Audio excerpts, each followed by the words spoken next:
아멘. 우리 성경 번역합니다. 오늘 말씀은 민수기 8장입니다.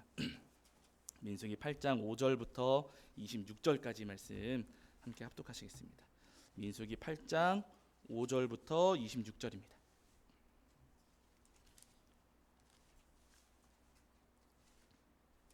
네, 조금 길지만은요 우리 한 목소리로 함께 합독하시겠습니다. 민수기 8장 5절부터 26절까지. 네, 민수기 8장 5절부터 26절까지 말씀입니다.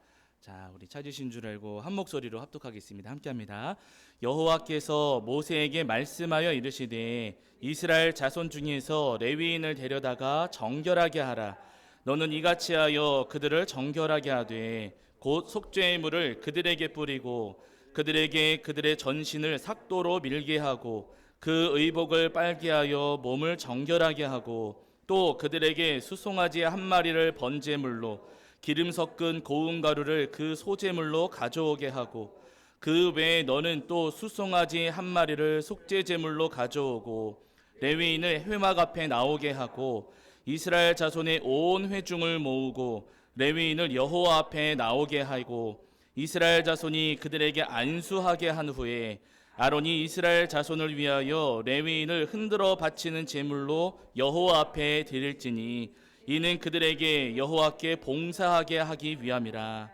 레위인으로 수송아지들의 머리에 안수하게 하고 내가 그 하나는 속죄 제물로 하나는 번제물로 여호와께 드려 레위인을 속죄하고 레위인을 아론과 그의 아들들 앞에 세워 여호와께 요제로 드릴지니라.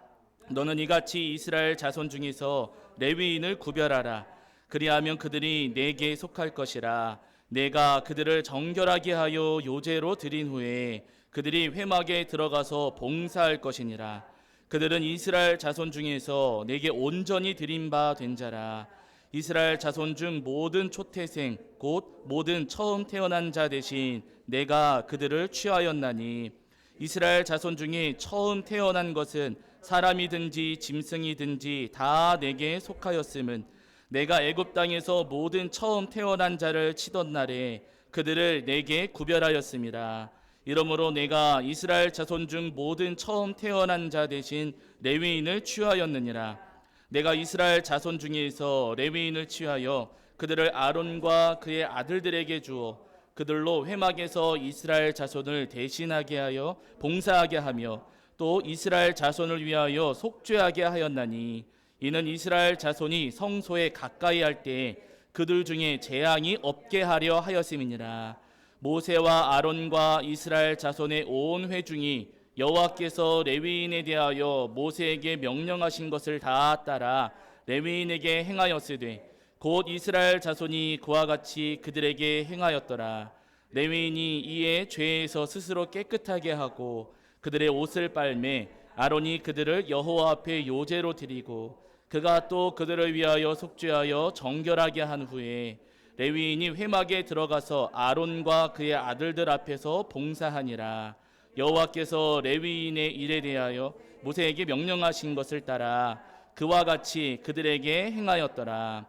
여호와께서 또 모세에게 말씀하여 이르시되 레위인은 이같이 할지니 곧 25세 이상으로는 회막에 들어가서 복무하고 봉사할 것이요 50세부터는 그 일을 쉬어 봉사하지 아니할 것이나 그의 형제와 함께 회막에서 돕는 직무를 지킬 것이요 일하지 아니할 것이라. 너는 레위인의 직무에 대하여 이같이 말할지니라. 아멘. 우리 자리에 앉으시겠습니다. 네, 여러분 한 주간 평안하시지요? 오늘도 하나님 앞에 나와서 예배하시는 우리 모든 성도님들 위해 우리 주님께서 주시는 은혜와 사랑이 가득하기를 간절히 소원합니다. 지난주에는 저희가 민수기 8장 1절부터 4절까지 말씀을 통해서 우리에게 주시는 은혜를 나누었는데요. 지난주 말씀에서 성소에 놓여졌던 성소에 이제 밝혀두었던 등잔대에 대해서 말씀을 해주셨습니다. 이 등잔대 관리하는 임무를 제사장들에게 맡겨주시면서 등잔대를 비추게 하라, 등잔대를 밝혀야 된다라고 말씀을 하셨거든요. 특별히 등잔대에 불을 밝히면서 비추어야 할 것은 무엇인가? 지난주 말씀에서 우리에게 이제 말씀해 주시기를 떡상을 비추어야 한다라고 말씀하시거든요. 우리가 비추어야 할 떡상은 누구라고 말씀드렸죠? 예수님이십니다. 예수님이 생명의 떡이라고 말씀하셨잖아요.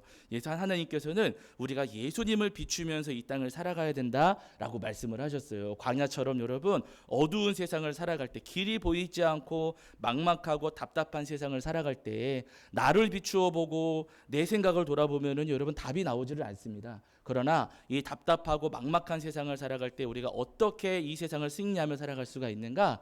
예수님을 비추어 볼 때는 길이 보인다는 거예요. 어두운 길을 가실 때, 운전하시는 분들은 아세요. 어두운 길을 가실 때 어쩔 수 없이 여러분 그 자동차 불을 켜야 되거든요. 근데 그 불을 켤 때 나를 비추어 볼까요? 길을 비추어 볼까요? 길을 비추어 봅니다. 그렇죠. 길 대신 예수님, 우리의 생명의 떡이 되신 예수님을 우리가 비추며 살아갈 때 우리도 이 땅에서 승리할 수 있다. 주님 우리에게 분명히 말씀하십니다. 바로 여러분 험한 세상을 살아가시는 동안 나 자신이 아니라 우리 예수님을 비추어 보시면서 이 험한 세상을 승리하며 살아가시는 저와 여러분이 되기를 주의 이름으로 간절히 축원합니다. 자, 이제 오늘은 그 뒤에 이어지는 민수기 8장 5절부터 26절까지 말씀을 통해서 우리에게 주시는 은혜를 나누려고 하는데요. 오늘 말씀은 읽어보셔서 아시겠지만은 레위인들에 대한 말씀입니다. 레위인은 하나님께서 이스라엘 지파들 가운데 따로 구별하신 사람들이거든요. 특별히 구별하셔서 이 레위 사람들에게 성막 섬기는 일들, 성막을 돌보고 성막을 나르고 설치하고 관리하는 일들을 이 레위 사람들에게 하나님께서 맡겨 주셨습니다. 그래서 저희가 민수기 앞에 살폈던 말씀들을 떠올려 보시면은요, 이 레위 지파 가운데에는 무라리 가문, 게르손 가문, 고핫 가문, 이 세 가문이 이제 속해 있었지요. 이 세 가문이 각각 자기 가문에게 주신 하나님의 사명을 따라서 하나님께서 임재하시고 하나님께서 거하시는 성막을 돌보고 관리하는 거예요. 그런데 여러분, 성막은 거룩하신 하나님께서 임재하시는 곳이니까 하나님께서 임재하시는 성막을 돌보는 레위인들은 거룩해야 될까요? 안 거룩해야 될까요? 당연히 거룩해야 됩니다. 거룩한 성막, 하나님께서 임재하시는 성막을 돌보는 사람들이기 때문에 이 성막을 돌보는 레위 사람들도 거룩하고 정결해야 됐어요. 그래서 하나님께서 이 레위 사람들을 하나님의 것으로 구별하시고 성막 섬기는 일을 맡겨주시면서 가장 먼저 그들이 거룩하게 구별되어야 한다라고 하시는 겁니다. 그래서 어떻게 그들을 거룩하게 구별하는가, 그들의 정결 예식, 레위인들을 위한 정결 예식을 오늘 본문에서 쭉 말씀해 주시는데요. 5절부터 26절까지가 이제 그 말씀드린 거예요. 근데 이 말씀들, 레위인들에 대한 정결 예식이 크게 여러분 두 가지로 구분이 됩니다. 레위인들의 정결 예식, 첫 번째는 여러분 8장 7절 같은 말씀 보시면은요, 레위인들에게 물을 뿌리고 전신에 털을 밀게 하고 옷을 빨게 해라, 이렇게 말씀하세요. 물 뿌리고 털 밀게 하고 머리카락 같은 거 깎는 거지요. 그리고 옷을 빨게 하고, 이것은 레위인의 겉모습에 대한 걸까요? 속사람에 대한 걸까요? 겉모습에 대한 거예요. 겉사람에 대한 정결 예식을 이렇게 하라 말씀하시고요. 8장 8절 이하를 보시면은 번제, 소제, 속죄제, 그리고 이제 요제로 드려라, 이런 표현이 나오는데, 요제는 이렇게 흔드는 거예요. 들어서, 제물을 들어서. 근데 흔들어 드리는 제물이 그 예배가 어떤 예배가 있냐면 화목제가 있거든요. 화목제 제물을 드릴 때 흔들어서 드리는 경우가 있었거든요.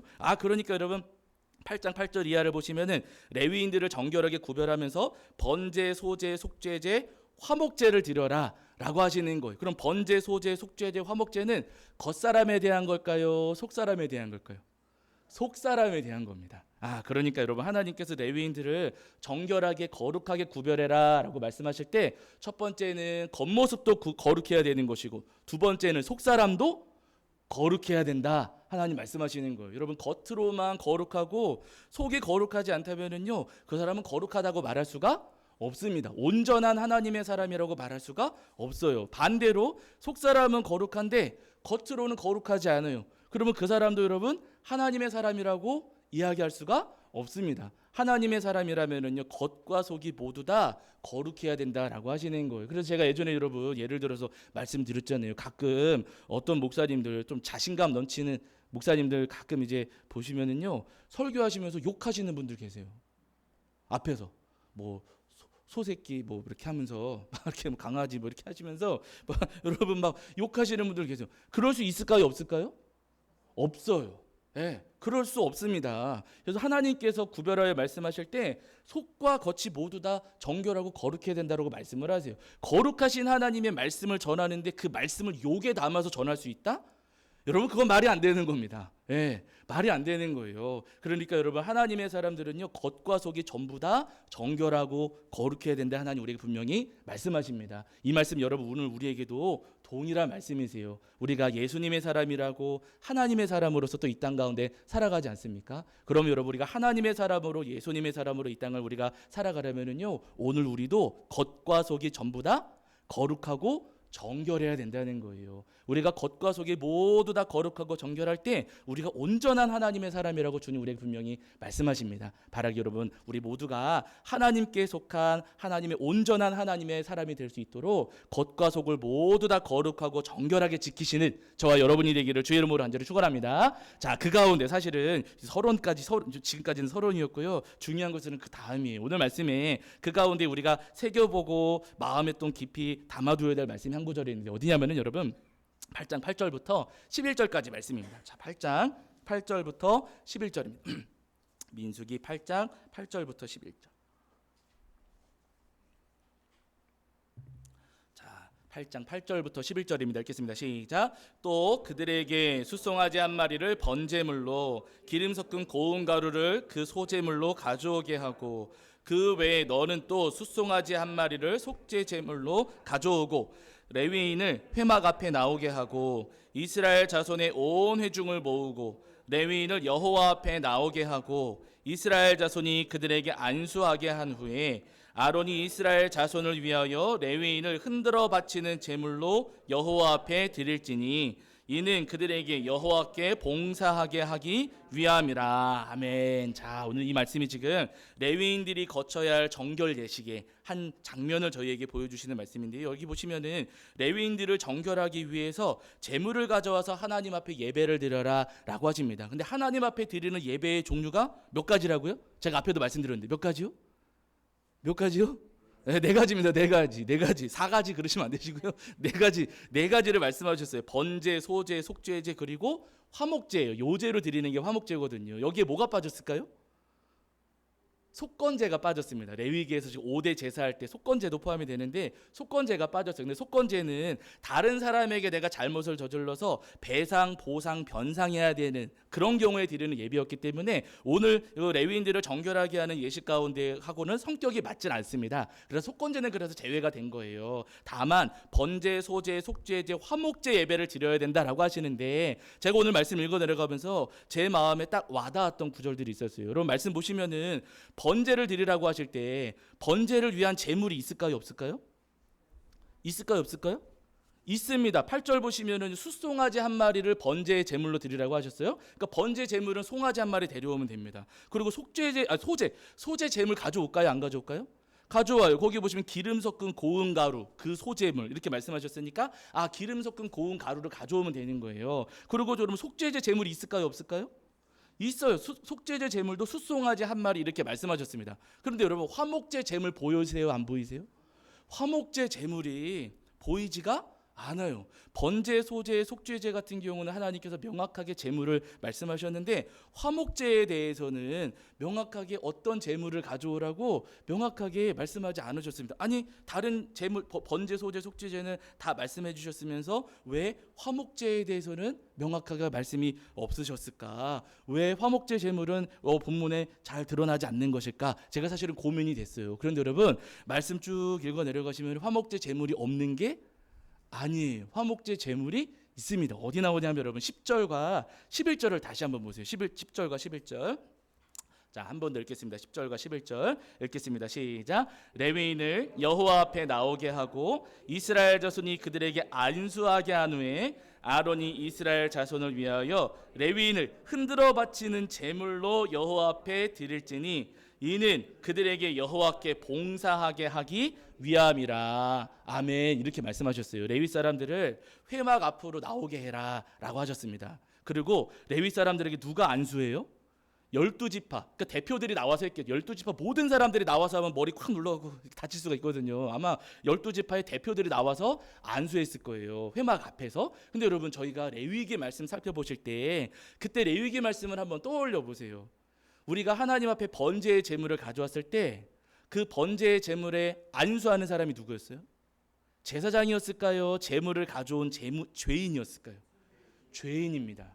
죄인이 재물의 머리에 안수를 해요. 이 과정이 뭐냐면요, 내 죄를 이 재물한테 이제 다 넘겨줍니다. 전가시킵니다. 내가 원래는 희생 당해야 되지만은 나 대신에 이 짐승이 내 죄값을 치르겠습니다. 라고 하는 의식입니다. 그래서 여러분, 회막 앞에서 그 짐승의 머리에 손을 얹어 안수해요. 예, 그게 여러분 레위기 말씀에 나오거든요. 근데 여러분 오늘 본문을 보시면은 누가 누구의 머리에 안수합니까? 예, 레위인의 머리에 이스라엘 지파들이 안수해요. 지금 누가 제물이 되는 거예요? 레위인들이 제물이다라고 지금 10절에서 말씀하시는 겁니다.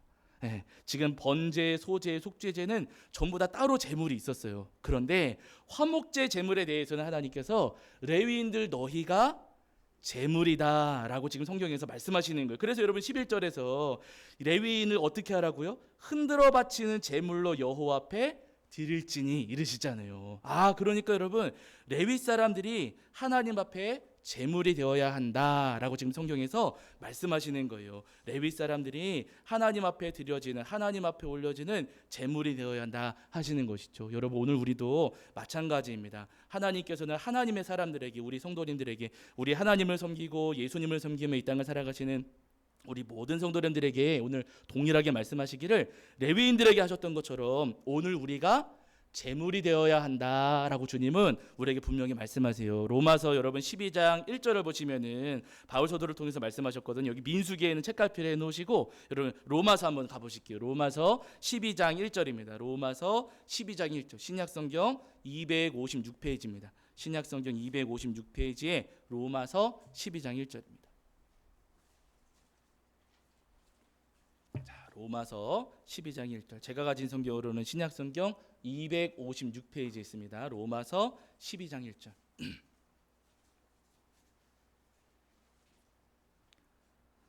로마서 12장 1절입니다. 로마서 12장 1절. 제가 가진 성경으로 신약성경 256페이지에 있습니다.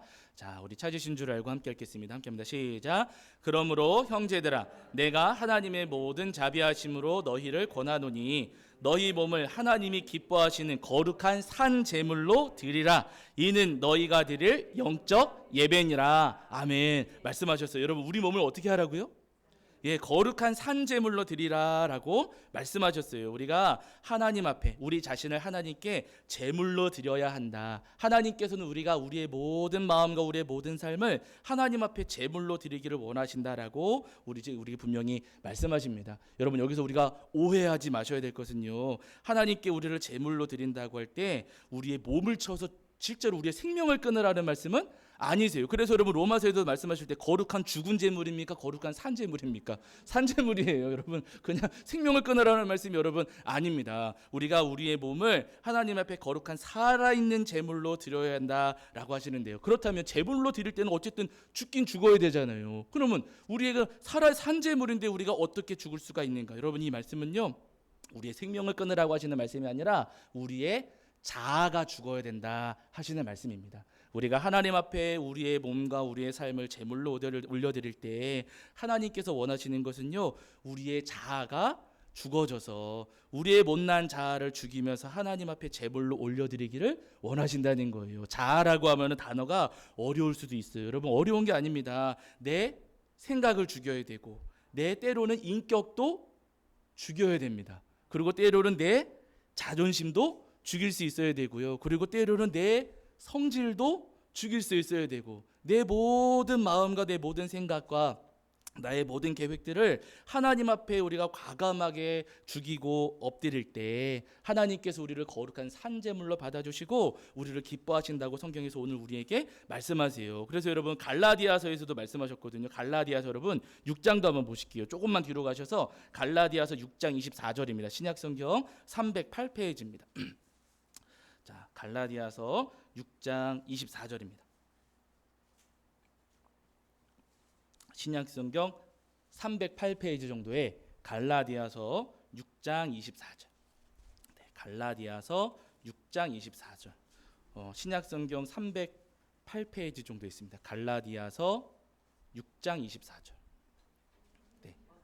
없나요? 제가 잘못 찾았나? 5장일까요? 잠깐만요. 제가 왜 그랬을까요? 5장을 보세요. 5장. 아우 죄송합니다. 죄송합니다. 제가 잘못 쳤어요. 숫자를 잘못 썼네요.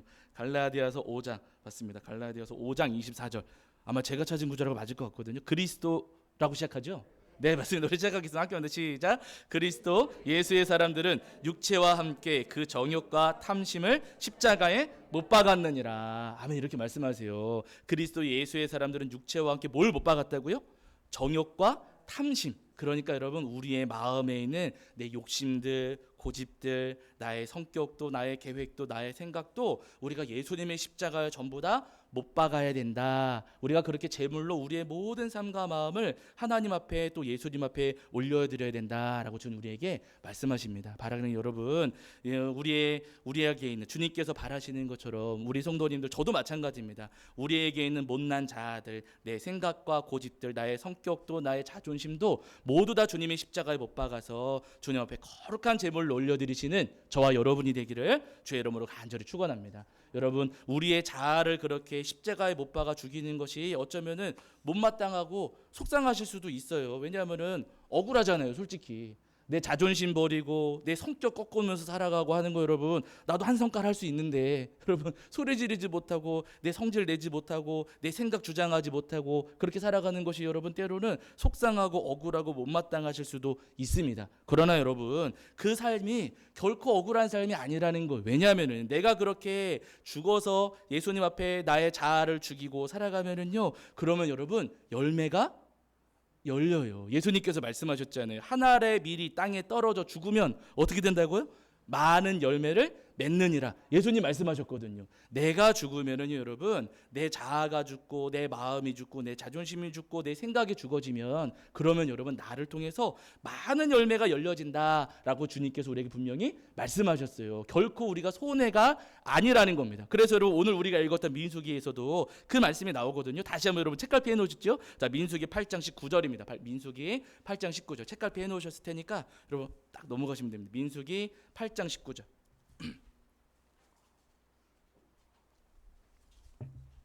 민수기 8장 19절. 자, 찾으신 줄 알고 읽겠습니다. 함께합니다. 시작. 내가 이스라엘 자손 중에 레위인을 취하여 그들을 아론과 그의 아들들에게 주어 그들로 회막에서 이스라엘 자손을 대신하여 봉사하게 하며 또 이스라엘 자손을 위하여 속죄하게 하였나니 이는 이스라엘 자손이 성소에 가까이 할 때에 그들 중에 재앙이 없게 하려 하였음이니라. 아멘. 오늘 말씀 보시면 레위인들이 자기들을 하나님 앞에 제물로 올려드렸을 때 누구에게 재앙이 없다고요?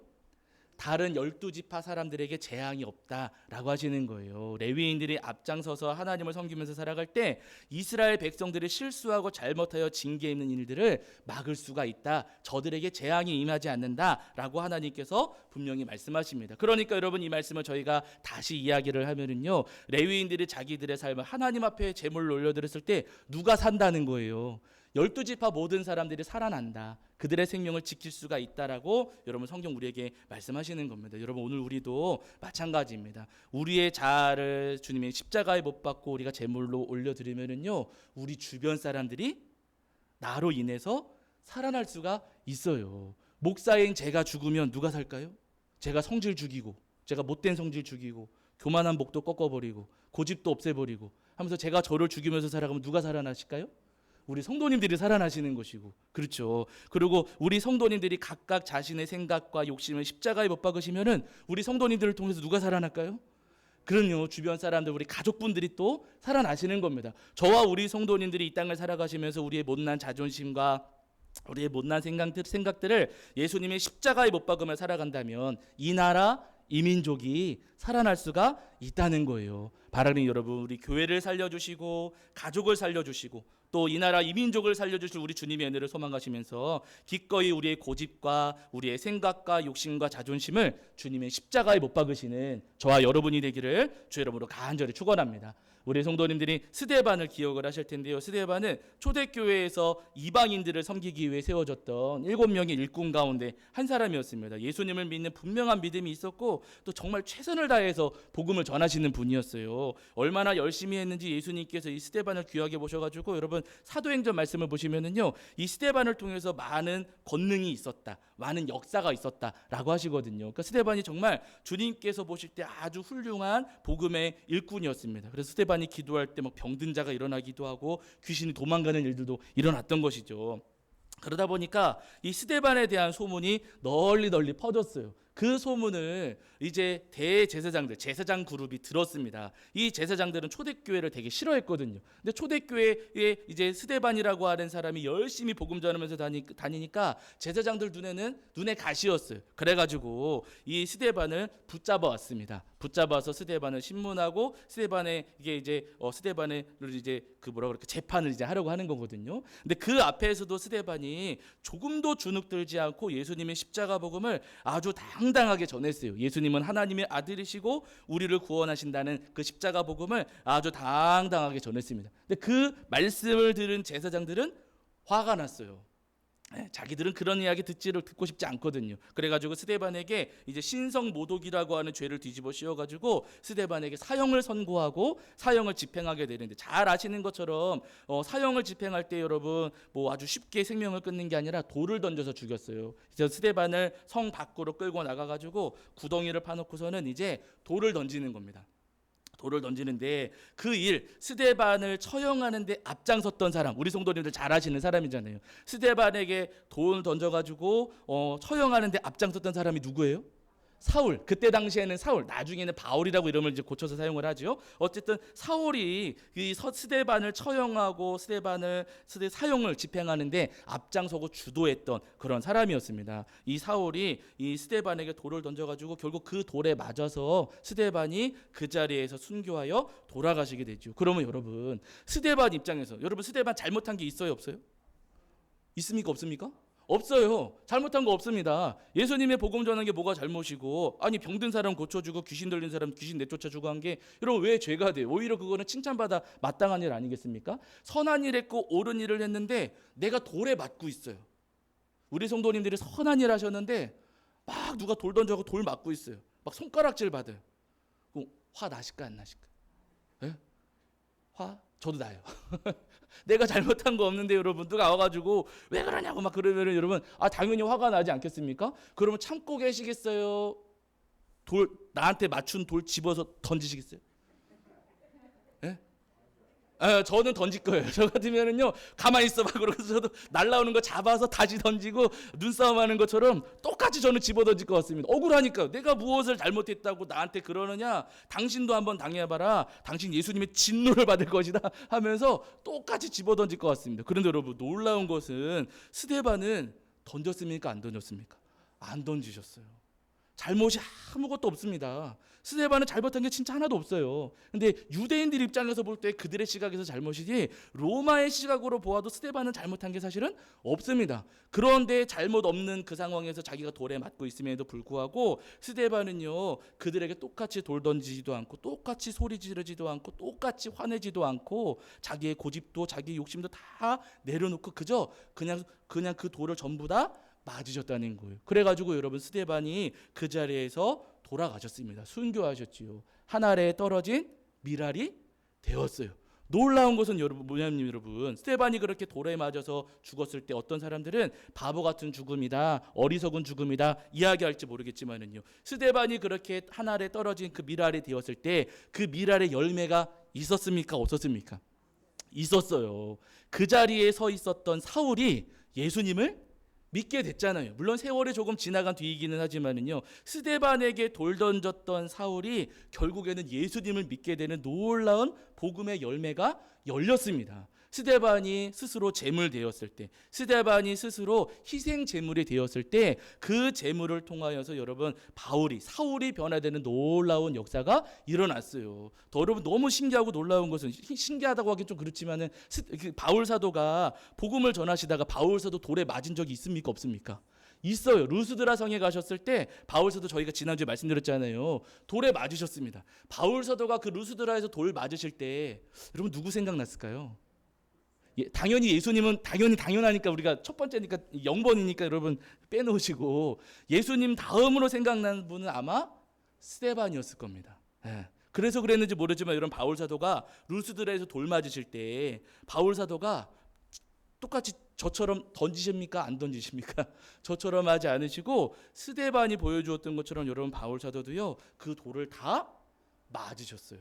네. 바울 사도도 거기서 잘못한 거 없거든요. 태어날 때부터 걷지 못하던 사람 걷게 해준 일밖에 없습니다. 잘못한 게 아무것도 없음에도 불구하고 돌에 맞으셨어요. 그렇다고 여러분 바울 사도가 성격이 아주 온순하신 분이냐? 아니에요. 여러분 바울 사도도 한 성격 하시는 분이었습니다. 근데 그럼에도 불구하고 바울 사도가 돌에 맞으실 때 자신의 성격도 죽이시고 자존심도 죽이시고 자신에게 있었던 모든 어떤 명예들 이런 것들도 다 죽이셨어요. 그냥 온전히 그 돌을 다 맞으셨습니다. 그 결과 복음의 열매가 열렸을까요? 안 열렸을까요?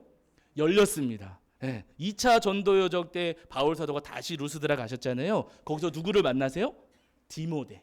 네. 사랑하는 제자 디모데를 그때 만나게 됩니다. 여러분, 내가 죽으면은요 열매가 열립니다. 내가 죽으면은 내 옆에 사람들이 살아날 수가 있어요. 내가 죽으면 우리 교회가 살아나는 것이고, 내가 죽으면은요 우리 가정도 살아나고, 내가 죽으면 우리 직장도 살아나고, 내가 죽으면은 우리나라 우리 민족도 다시 건강하게 회복되고 살아날 수가 있습니다. 그래서 주님께서는 우리에게 우리의 자아를 십자가에 못 박고, 내 자존심도 고집도 내 욕심도 내 성격도 주님이 십자가에 못 박아 죽여야 된다라고 말씀을 하시는 거예요. 우리나라 선교 초기에도 사실은 이런 일들이 여러 차례 있었거든요. 제가 이제 설교를 준비하면서 어떤 선교사님을 글을 읽었냐면은 맥켄지라고 하는 선교사님이 계세요. 우리나라에 이제 복음이 막 전해질 때 1890년대 이때쯤이거든요. 맥켄지라고 하는 선교사님이 우리나라에 오셨는데 이분이 캐나다 출신이세요. 캐나다 출신이시고, 제가 그 책을 보니까 헨리 팍스라고 하는 신학교를 다니셨다 그래요. 지금도 있나 모르겠네요. 모르죠? 네, 저도 모르겠어요. 헨리 팍스라고 하는 신학교를 다니시던 분이었는데, 이분이 그 신학교를 다니다가 그 신학교에서 공부를 하시다가 어느 날부터 이 조선, 그때는 조선이잖아요. 어느 날부터 이 조선 땅에 대한 마음을 하나님께서 주신 겁니다. 그래가지고 이 맥켄지라고 하는 선교사님이 우리나라로 조선 땅으로 선교하기 위해서 찾아오셨어요. 근데 보통 선교사님들은 교단 파송을 받거나 뭐 선교 어떤 후원을 받아가지고 오시는데, 이분은 그런 후원을 받아 오신 게 아니라 자비량으로, 자기가 스스로 벌어서 내가 선교하겠다 하는 마음으로 자비량으로 우리나라에 오셔서 전도를 하신 거예요. 그때 처음 오신 곳이 어디냐면은 소래라고 하는 곳인데, 인천에 있는 소래가 아니고요, 황해도 장자연에 있는 소래라고 하는 곳으로 가셔서 거기서 이제 복음을 전하시는 거예요. 근데 보통 선교사님들 같은 경우는 우리나라에 오셔서 이제 전도를 하실 때 어떤 식으로 하시냐면은 조금 번화한 거리에 조금 안전한 곳, 조금 번화한 곳에다가 이제 집을 지으세요. 근데 집 지으실 때 우리나라식으로 지으실까요? 그분들 사시던 그곳 스타일로 지으실까요? 그곳 모양으로 지으세요. 캐나다에서 오셨으면 캐나다 모양으로 집 지으시고, 미국에서 오셨으면 미국 집 모양으로 집 지으시고 사시거든요. 왜냐면 그게 익숙하시니까. 그리고 그렇게 한 곳에 정착하신 이후에 그 다음에 어려운 지역을 찾아다니시면서 복음을 전하시는 게 일반적인 모양이었습니다. 근데 이 맥켄지 선교사님은 어떻게 하셨냐면요, 그렇게 하지 않으시고 번화한 곳에다가 자기 집 짓는 게 아니라 아예 그 어려운 지역으로 들어가셨어요. 네, 번화한 곳에 집 짓고 계시는 게 아니라 교회가 세워지지 않은 곳, 아니면은 그 선교사님들의 발길을 잘 닿지 않는 곳, 다니시기는 하시지만은 그 선교사님들이 이렇게 머물고 계시지 않으신 곳, 그곳으로 직접 찾아가셔서 이분이 전도를 하셨습니다. 근데 그곳에서도 이제 살긴 사셔야 되니까 집을 짓고 사시는데, 이분은요 그 캐나다 그 집처럼 짓지를 않으시고 우리나라 이제 조선 시대에 집 지었던 것처럼 초가지붕, 토담집을 짓고서는 이제 거기서 전도를 하신 거예요. 그러다가 이제 그곳 지역의 성도님들하고 같이 어느 날부터 예배당을 짓기 시작을 하셨거든요. 근데 예배당을 어디에다 지으셨냐면은, 요즘에는 이런 게 거의 없는데 선앙당이라고 있잖아요.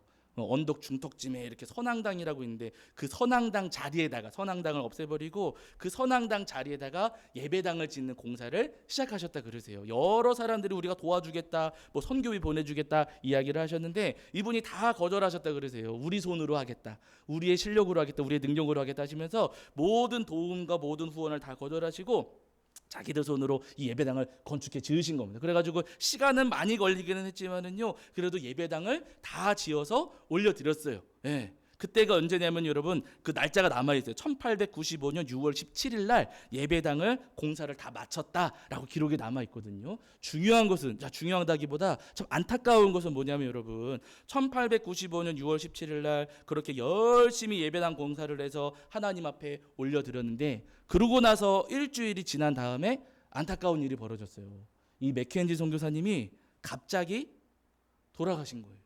이분이 이제 권총을 하나 가지고 계셨는데 그 총으로 스스로 이제 생명을 끊으신 겁니다. 너무나도 큰 충격을 받았지요. 근데 왜 이분이 이렇게 안타까운 선택을 하셨는가? 왜 잘못된 선택을 하셨는가? 이분의 일기하고 그동안 이 선교사님을 만났던 그 친구 선교사님들, 동료 선교사님들의 이야기를 들어보니까 어떤 이야기를 하시냐면은요. 이 맥켄지 선교사님이 우리나라에 오셔서 전도를 하시는데 병에 걸리신 거예요. 네. 근데 우리는 이 땅에 살아가면서 이제 우리도 병에 걸리잖아요. 그런데 우리는 면역이 생겨가지고 걸리지 않는 것들이 있어요.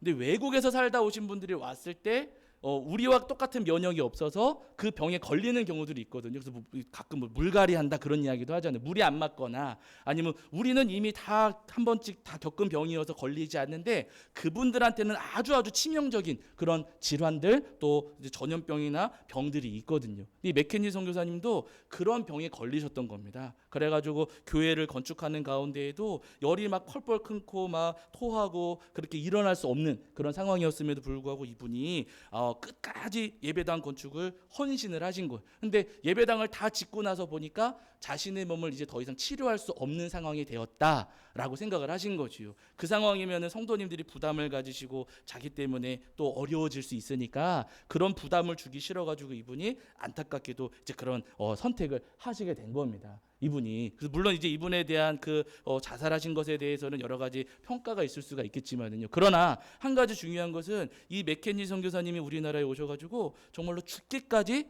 충성하시면서 복음을 전하시고 헌신을 하셨다는 거예요. 놀라운 것은 뭐냐면은 이 소식이 소래 지역의 모든 교회들의 또 여러 선교사님들에게 전해지게 되었고 그 소식이 또 캐나다까지 다시 전해지게 된 거예요. 그래서 캐나다에서 이제 어떤 일들이 벌어지냐면은요, 우리가 가만히 있어서는 안 된다. 한국에 우리가 조선 땅에 그때는 조선이죠. 조선 땅에다가 우리가 복음을 전해야 된다 하시면서 캐나다 전 지역에서 이 우리나라를 위한 선교의 복음이 모여지기를 시작을 했고, 그리고 캐나다 장로교회가 정식으로 조선 선교를 하겠다라고 결의를 했습니다. 그리고 그때 이후로 캐나다에서 100명 넘는 선교사님들이 우리나라 이 땅에 오셔가지고 열심히 전도를 하셨어요. 물론 지금 기준에서 100명은 얼마 안 될 수 있지요. 그러나 그때 기준으로 여러분 1800년대 후반, 1890년대 그때쯤에 여러분 그때 당시에 100명은요 어마어마하게 많은 숫자거든요. 수많은 선교사님들이 우리나라에 찾아오셔가지고 많은 곳에 복음을 전하셨고,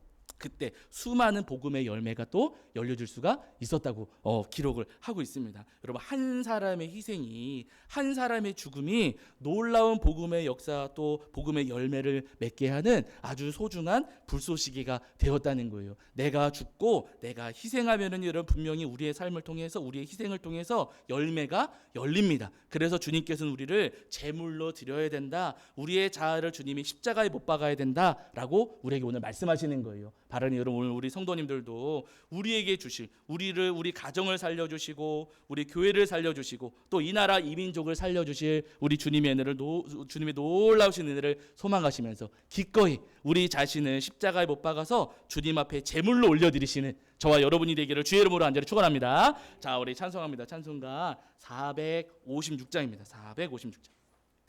찬송가 456장 찬송하시면서 우리 준비하신 예물 봉헌하겠습니다. 456장.